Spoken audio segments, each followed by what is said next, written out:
आज आपण बनवणार आहोत लच्छा पराठा।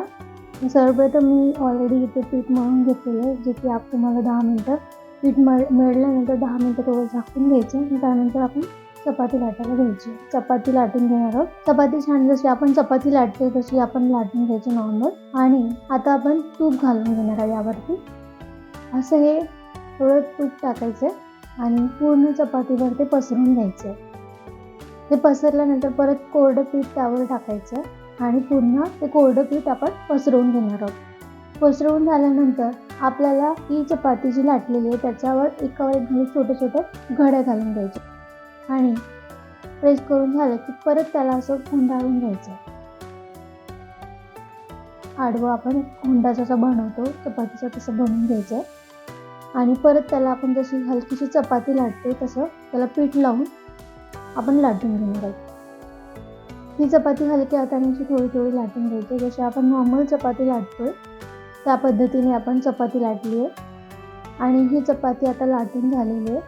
तवामध्ये गरम तवा झालेला आहे, त्यावरती आपण चपाती टाकणार आहोत। चपाती टाकून घ्यायची आणि साईडला तुम्हाला हवं तसं त्या प्रमाणात आपण थोडंसं तूप घालून परत त्याला आवरण द्यायचं। साईडला थोडं तूप टाकून घेतलेलं आहे आपण आणि चपाती मीडियम फ्लेमवरती ठेवली।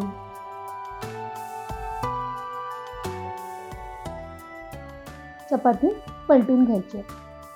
नंतर बघा कसे लेयर्स वगैरे आलेले आहेत याला छान। पलटल्यानंतर तुम्हाला वाटत असेल थोडं हवं तूप टाकायचं, परत थोडं तूप टाकून त्याला परतून घ्यायचं। छान छान परतून घेतली चपाती, भाजून घेतली। त्यानंतर आपण त्याला आपल्या प्लेटमध्ये काढणार आहोत।